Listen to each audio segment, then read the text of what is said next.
There is a silence that hurts more than any word. A silence that settles in when you close your eyes, take a deep breath, say your prayers, repeat affirmations with faith, but nothing changes. Nothing happens.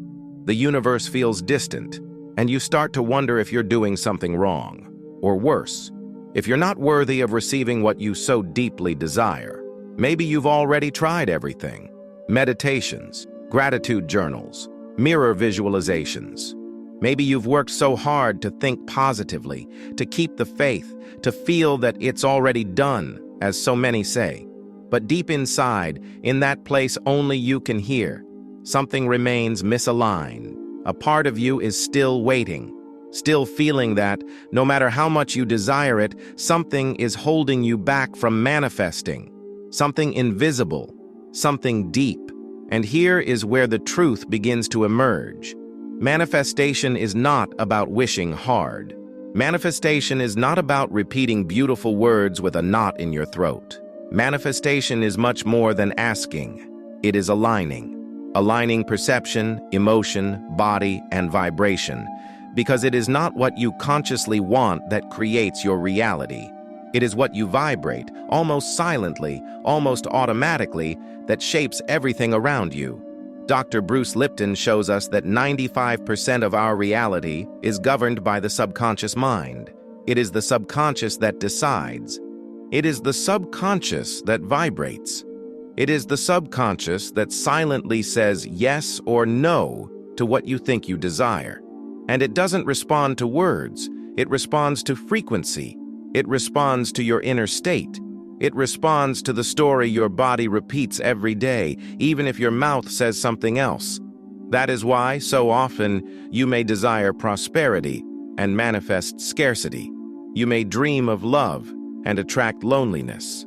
Because your subconscious, programmed by years of experiences, memories, and unhealed wounds, is vibrating something different from what your rational mind is trying to affirm. It's as if, on the outside, you're saying, "I can," but inside, something whispers, "It's not safe. It's not possible. It's not for me." Epigenetics explains this clearly. Our beliefs shape the chemistry of our body, and that chemistry determines how our cells behave, how our genes express themselves, how our reality takes form. In other words, if your deepest belief says lack, your body vibrates scarcity, and the universe responds to that vibration. Not to your desire. It hears what is within you, not what is written on paper. Neville Goddard said that sustained imagination is the portal between the invisible and the visible. That everything you can imagine with clarity, with truth, with living emotion, can become real. But here is the secret that few reveal. The image only becomes real when the body believes it. When your vibration aligns with the image. When you feel it is already real, even if your eyes don't yet see it. And what if right now, what is blocking your manifestation is not a lack of force, but an excess of inner noise? What if you're trying to create a new reality while unconsciously vibrating the old one? What if your energetic field, the one that truly communicates with the universe, is manifesting the opposite of what you think you want? Maybe then the question isn't, why isn't it working? Maybe the question is, what within me still doesn't believe it's possible? Because true, manifestation begins there, in that silent space where your rawest, most honest, most intimate vibration lives. Manifestation begins at the point where mind, emotion, and body become a single frequency. And today, that is exactly what we are going to explore together. There is a kind of fatigue that doesn't come from the body, but from the soul. It's the exhaustion of someone who feels they are doing everything right, lighting candles, repeating affirmations, visualizing with faith, and yet still carries the strange sensation that something is blocking life from unfolding as it could. It's as if there were an invisible barrier between what you ask for and what you receive, between what you dream of and what you live. This is vibrational noise, subtle, silent, but powerful. It settles in when, on the outside, you affirm that you trust, but inside, something remains tense, withdrawn, insecure. When you smile at the world, but your chest still vibrates scarcity, fear, longing. It is this dissonance between the desire you declare and the emotion you sustain that prevents manifestation from flowing. You may say, "I deserve it," but if the body is still infused with the sensation of abandonment, rejection, or insecurity, the vibration being projected is not abundance but lack. And it's not because you don't have faith, it's because your nervous system, conditioned by past experiences, is still trapped in an emotional frequency that does not match what you want to attract. Joe Dispenza speaks about this in depth. He reminds us that the body is the reflection of the past. When an emotion is repeated long enough, it becomes familiar. It becomes the normal for the brain and the limbic system. And then, even if the mind wants a new reality, the body continues to send old signals. And so we manifest more of the same, often without realizing it. That is why so many spiritual practices fail. Not because of a lack of intention, but because of a lack of coherence. We say, "I want prosperity," but we feel fear of not being able to pay the bills. We say, "I want love," but we carry an old wound that has never truly been embraced. We say, "I trust," but we breathe anxiety. The quantum field responds to that real vibration, not to the narrative we create to escape the pain. Our body is a living antenna, an antenna that transmits not what we say, but what we feel. And it does this all the time, even when we are distracted, even when we are trying to think positively. It is our emotional field, not our speech, that communicates with the universe. And this is the central point that almost no one talks about.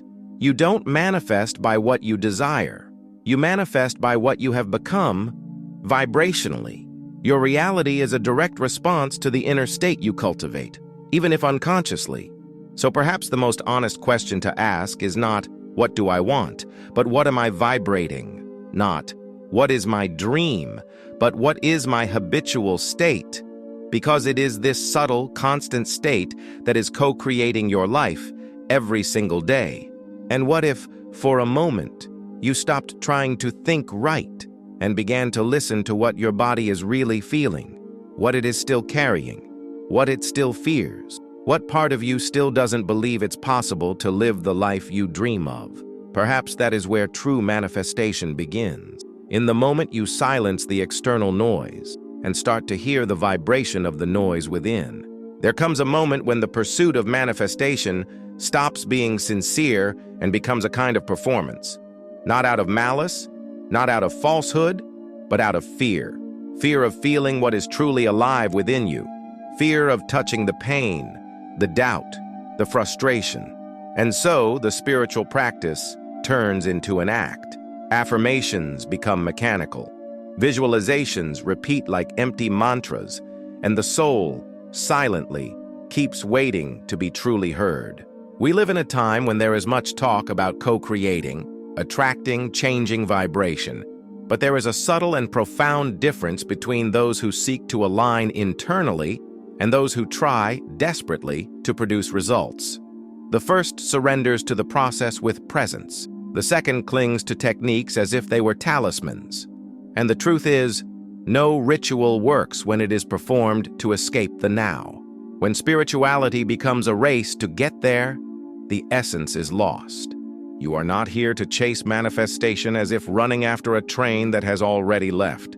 You are here to become compatible with what you desire. And that begins with honesty, with presence, with courage to face what still hurts, without needing to disguise it with pretty words. Repeating "I am abundant" while feeling afraid of not having enough is not transformation. It is an attempt at control. Saying "I am loved" with a throat tight from loneliness is not co-creation. It is escape. The universe does not respond to what you say. It responds to what you sustain as an internal state. And this is not learned through ready-made phrases. It is learned through surrender. And there is nothing wrong with having fear, sadness, insecurity. The mistake is pretending those emotions don't exist. Because every time you force yourself to feel something that is not yet true for your body, you create more separation, more frustration, more disconnection. And the more you pretend to be fine, the more the quantum field receives the message of absence. There is immense power in vibrational honesty. To say to yourself, "I don't yet know how to trust, but I am willing to learn." That is presence. That is authentic vibration. That is true manifestation. Because the field responds to authenticity. It responds to the heart that, even wounded, chooses to open. Even in fear, chooses to continue.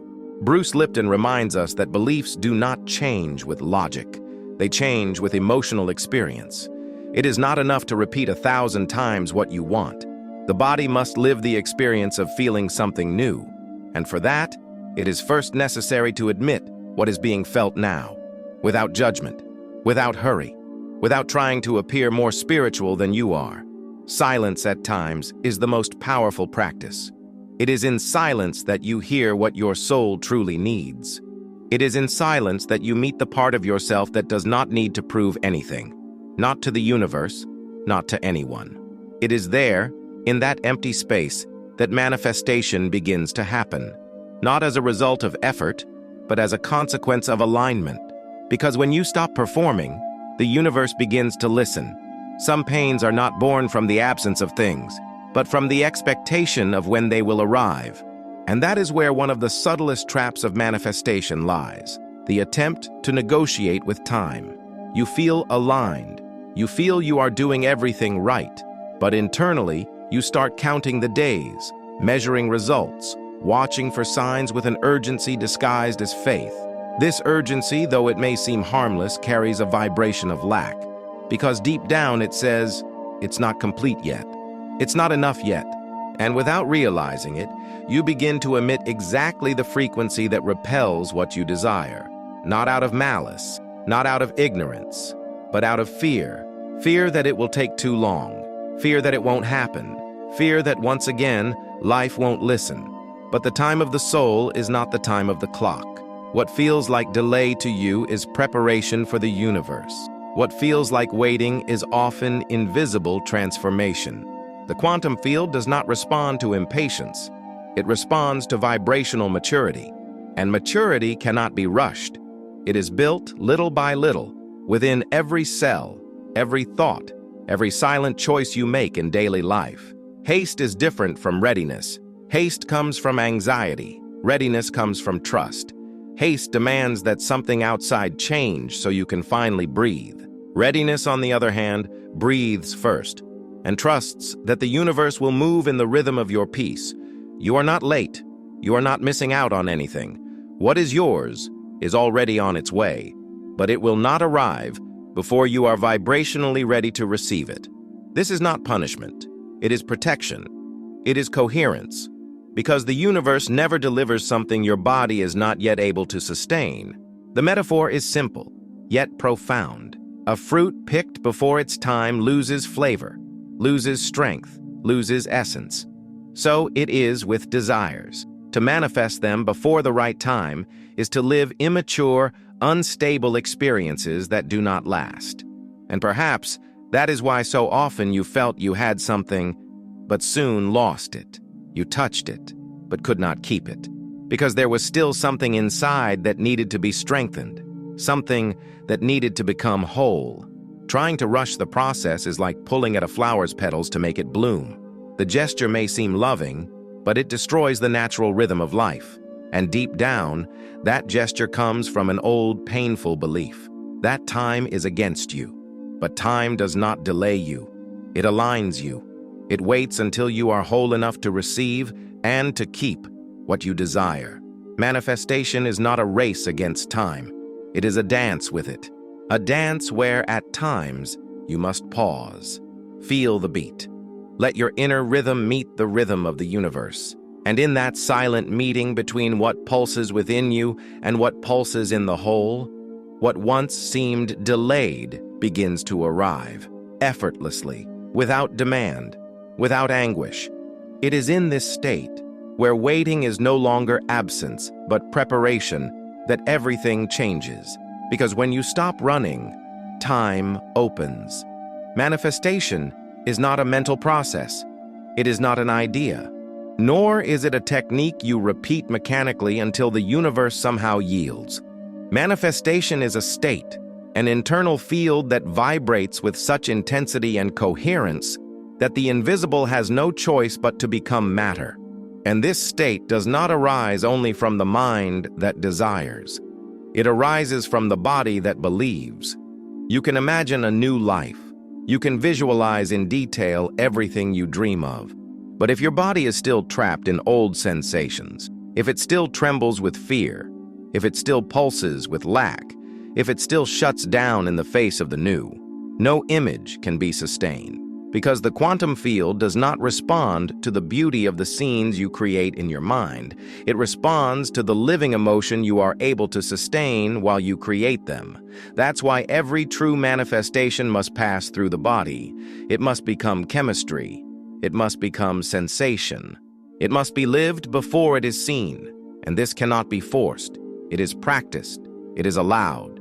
Gradually, with care, with presence, with truth. Visualization is not just imagining, it is feeling. It is allowing that image to gain density within you, to awaken an emotion that warms your chest, that calms your stomach, that relaxes your shoulders, that makes your whole body enter the same rhythm as what you desire. The embodied image technique is born from this understanding. It is not a magic formula. It is a path of reconnection between mind, emotion, and action. An internal movement that starts small but has the power to alter your vibration in a profound way. Everything begins with a simple image. It doesn't need to be long. It doesn't need to be grand. It only needs to be clear. And, above all, true for you. It could be a scene where you see yourself in peace, in harmony, fulfilled, in connection. The setting doesn't matter. What matters is the state it activates in you. From that image, the second step is to allow an emotion to arise, naturally, without forcing. Joy, gratitude, relief, certainty. The name doesn't matter. What matters is that the body feels it, that it vibrates, that it immerses itself in this frequency as if dancing to a song only it can hear. And then, the third step, the gesture. Something simple, every day. Something you can do now, today, consciously. A gesture that represents this new vibrational state. Writing a letter to yourself. Giving thanks before sleeping as if you had already received. Walking with a different posture. Speaking to yourself with more tenderness. A micro-coherent action. Because when the body acts in alignment with the new vibration, it confirms to the field that the transformation is happening. Manifestation is like dancing to music that has not yet begun to play outside. But when you dance with your heart, with your body, with surrender, the sound appears. Not because you forced it, but because you became part of the melody.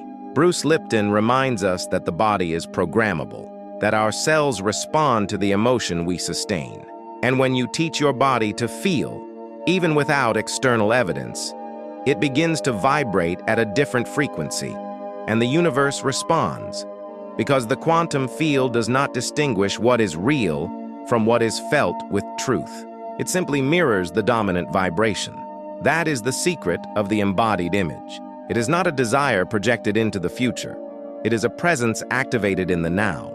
And when you become that, not only mentally but biologically, emotionally, there is no longer separation between imagining and living. Everything begins to happen, because you have finally begun to vibrate as someone who already is. There comes a moment in the manifestation process when, paradoxically, everything seems to fall apart. Emotions intensify. Reality seems to clash. Old patterns return with force. What was once calm becomes confusing. What seemed healed begins to hurt again. And in this delicate moment, it's common to believe that something went wrong, that manifestation failed, that you are regressing. But what few understand is that this apparent chaos can, in fact, be a clear sign that something deep is reorganizing, not outside, inside. And this kind of discomfort is not failure. It is transition. It is the moment when the old frequency begins to dissolve, and the new one has not yet fully stabilized. The body feels it. The subconscious resists it, and the soul observes. Because it's exactly at this point that many give up. They confuse the discomfort of transformation with the pain of error. They retreat into old emotional habits. They abandon practices. They deny the invisible progress that is taking place. And without realizing it, they interrupt manifestation at the most crucial moment. Quantum physics, when applied to consciousness, teaches us that every shift in energetic state passes through a phase of instability. The old system must disintegrate to make space for the new vibrational field. This is natural. This is part of the process. But when you are in the middle of the storm, it's hard to see that clearly. The metaphor of a messy room before it is cleaned illustrates this moment perfectly. For new organization to emerge, everything must first be taken out of place. What was hidden must be revealed. The excess must be dealt with. Choices must be made about what stays and what goes. And during that mess, it feels like chaos. But it is that very chaos that announces the new order. The nervous system, conditioned for years by patterns of fear, scarcity, or self-protection, will resist the new frequency. Not because it is bad, but because it is programmed to preserve the familiar. Even if the familiar hurts, even if it no longer serves, it seeks safety. And for the subconscious, safety is what has already been lived, not what is yet to come. That's why, as you approach a true manifestation, you may feel internal pressure. An unexplained emotional fatigue may arise, an irrational fear, an old sadness, a pull to go back. All of this is part of it. All of this is the old system trying to reassert itself before finally dissolving. And this is where vibrational sustenance comes in, not as effort, but as a loving choice. Sustaining is not forcing, it is welcoming. It is breathing through the discomfort. It is thanking the invisible even when everything seems dark. It is continuing to vibrate even when the mind says it no longer makes sense. Because at this point, manifestation is not far away. It is near. The practice can be simple, yet powerful. Coherent breathing, that pattern which calms the nervous system and reconnects the body to the present. And anticipatory gratitude. Not forced gratitude, but humble gratitude. Grateful for what is already being generated, even if it has not yet taken form. You don't need to understand everything, nor control the process. You only need to move through the discomfort with awareness. To know that when everything seems to get worse, it may only be the universe clearing the ground, rearranging the pieces, silently, preparing you to receive what is already yours by vibrational right. Because sometimes, it is precisely when the external reality collapses that the new reality begins to align, and what seemed like confusion was only the beginning of manifestation. Manifestation is not about attracting something from the outside in. It is about revealing in the visible field what already pulses within you. It's like tuning into a radio station. The music is already in the air. What's often missing is adjusting the dial of your vibration to clearly hear what has always been there. And this tuning doesn't happen when you want more. It happens when you vibrate differently. You don't manifest with the mind that asks. You manifest with the frequency you sustain, because the universe doesn't respond to the intensity of your wanting. It responds to the consistency of your being. And what you are, even in silence, even without words, even on the days when you doubt, continues to emit signals. Signals that shape your reality without you even realizing it. Manifestation begins when you abandon the idea of conquering and embrace the possibility of embodying. When you stop looking for the path and begin to become the path, it's in that instant that everything changes, because you stop chasing and begin to walk as someone who has already arrived. Science, through epigenetics, confirms what the soul has always known. What you repeatedly believe changes your body, your mind, your perception, and your destiny. Bruce Lipton shows us that our beliefs reprogram not only our behaviors, but also the way our genes express themselves. In other words, you literally transform when you change what you vibrate, and this transformation doesn't happen on the outside. It begins in silence, in the details, in the way you breathe when you wake up, in what you feel while imagining what you desire, in the emotion that accompanies your small gestures, in what you do when no one is watching. It is there, in those intimate and invisible moments, that reality begins to reshape itself. Neville Goddard said, "You don't need to convince the world. You only need to convince yourself deeply that you already are what you desire, because the external world is nothing more than the reflection of what vibrates within." The key was never effort. It was, and always will be, the vibrational identity you choose to inhabit. The question then changes. It stops being, "When will it happen?" and becomes, "Who am I choosing to be now?" Because when you become the field that corresponds to what you dream of, the universe reorganizes itself, and what seemed distant begins to draw near quietly, without warning, as something natural, as something that was always yours. Nothing you desire is impossible, but everything depends on how willing you are to stop searching and start remembering your strength, remembering your frequency, remembering that manifestation is not a desperate request. It is a refined tuning with what already belongs to you in essence. You did not come here to chase your dreams. You came to awaken the part of you that already lives that reality, even if invisible. And when that part awakens, everything aligns. Everything falls into place. Because manifestation is not a miracle that falls from the sky. It is the inevitable reflection of who you have finally become.